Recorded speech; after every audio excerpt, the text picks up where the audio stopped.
Salut à tous, bienvenue sur la radio du cinéma depuis Cannes, avant une prochaine projection. En ce qui nous concerne, on va quand même revenir sur le film qui a fait l'ouverture après la cérémonie officielle d'ouverture hier soir. Il s'agit de La Vénus électrique que nous avons vu avec l'équipe et puis notamment toi Jérémy, salut. Salut Patrice. Alors c'est bien qu'on en discute tous les deux parce que je sens qu'on va pas être forcément d'accord. On va resituer l'action, film de Pierre Salvadori. Vous pouvez le voir en salle d'ailleurs depuis hier, puisque le film est sorti officiellement au moment de la projection du Festival de Cannes. Donc le film n'est pas en compétition et il réunit une jolie distribution avec Anaïs de Moustier, Gilles Lelouch ou encore Pio Marmaille et Vimala Pons. Donc moi déjà je voudrais, puisque je viens de donner la distribution, je voudrais donner un bon point, si je puis me permettre, tu me diras si tu es d'accord avec moi, au niveau du jeu des acteurs. Et par exemple Gilles Lelouch, je pensais à lui, qui m'a assez peu donné l'occasion de m'émouvoir en fait, dans ses interprétations. Et là, même s'il a pas un rôle super sympa, et on va pas vous spoiler le film évidemment, il joue le rôle d'un marchand d'art, d'un marchand de tableaux. Il y a des moments d'émotion, c'est ce que j'aime moi dans les bons films humoristiques, comiques, c'est qu'il y a toujours ce petit moment où on est entre le rire et les larmes, et ce moment arrive dans ce film, donc on va dire que je suis satisfait à ce niveau-là. Je sais que toi ça ne va pas te suffire.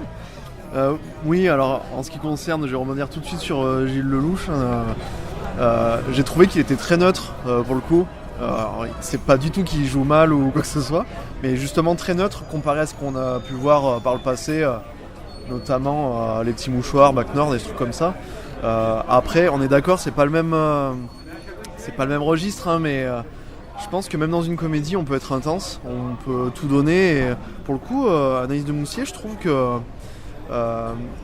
elle pourrait être plus niaise, c'est vrai, mais en même temps je trouve que c'est hyper organique comme elle joue, parce que c'est ultra vrai. C'est-à-dire que elle a besoin d'argent, elle va trouver des combines, et puis elle est à moitié stupéfaite, à moitié elle essaye, je sais pas, j'ai trouvé ça très vrai comment elle jouait. Et celui que j'ai préféré dans le film, moi, c'est Gustave Kervern, que j'ai pas cité effectivement, issu de... Il m'a pas époustouflé perso, mais bon, vas-y. Mais issu du Groland, quoi. Donc c'est beau, je trouve, de voir des gens qui viennent d'un endroit comme ça, ultra absurde, et finalement d'avoir des rôles beaucoup plus vrais. Alors ça fait un petit moment qu'on le voit à Cannes, mais c'était très chouette, je trouve, de le voir dans ce film. Voilà, qui joue le rôle donc d'un forain, puisque l'histoire démarre avec Anaïs de Moustier qui fait un numéro à la Foire du Trône, justement la Vénus Electronica précisément, pas tout à fait comme le titre du film.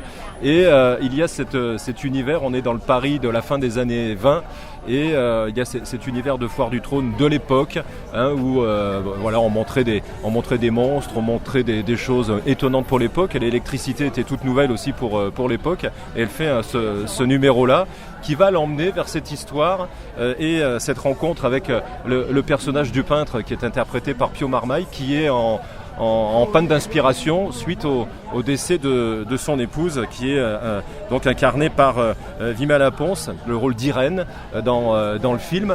Et tiens, si on parlait de Vimala Pons, qui dès qu'elle apparaît dans le film, apporte une dimension supplémentaire tout de même.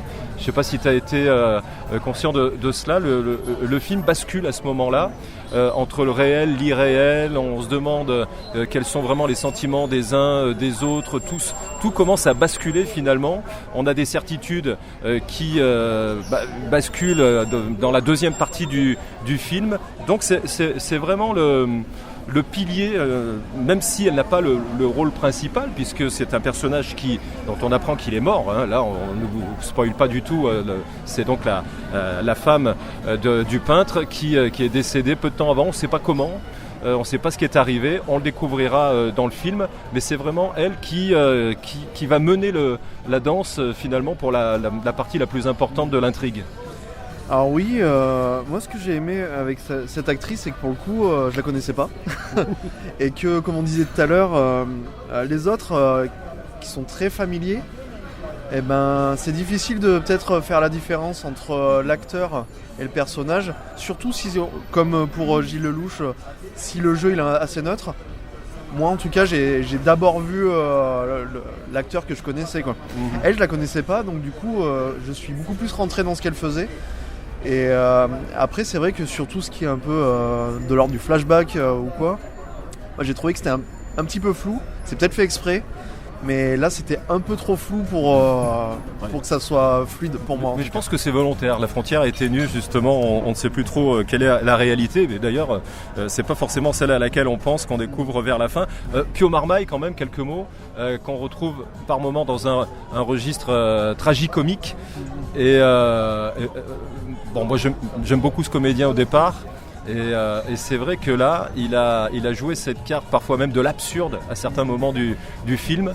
Et c'est lui qui m'a fait le plus rire finalement, et avec plus d'ailleurs, et on est assez sensible à ça sur la radio du cinéma, quelques petits dialogues assez délicieux.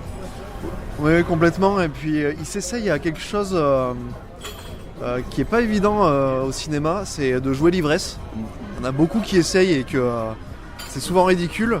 Là, pour le coup, il est plutôt pertinent dans ce qu'il fait. On en a vu d'autres, même certains qui n'ont jamais bu d'alcool de leur vie, qui essayent de le faire, ça marche pas très bien. Donc là, pour le coup, lui, je sais pas s'il consomme, mais il le fait. On lui pose la question, dis-nous, Pio, est-ce que tu as l'habitude de boire de l'alcool et de vivre ces situations ? Non, sérieusement, voilà ce que l'on peut vous dire, parce que voilà, on ne veut pas trop en dire non plus.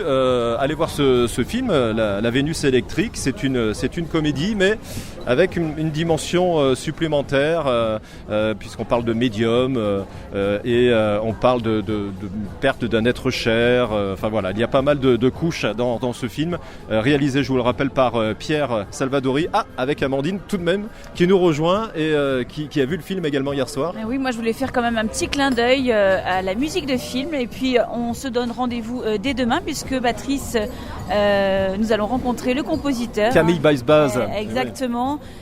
Et je fais un vrai clin d'œil à ce compositeur, parce que la musique était bien présente, même si on a tendance à l'oublier, vu qu'elle marche très très bien. Rendez-vous demain pour en savoir plus. Voilà. Avec Camille Baisbaz, effectivement. Merci à tous les deux. Et puis je crois qu'il y a un certain Peter Jackson qui nous attend. Ouais. Donc, et en plus, il y a Gandalf derrière toi. Voilà. Gandalf on va prendre une petite photo. Et ça vous permettra aussi d'être dans cette ambiance assez incroyable du Festival de Cannes, où on croise quand même des personnages assez étonnants sur la croisette. Rendez-vous dès que possible, après la rencontre avec Peter Jackson par exemple.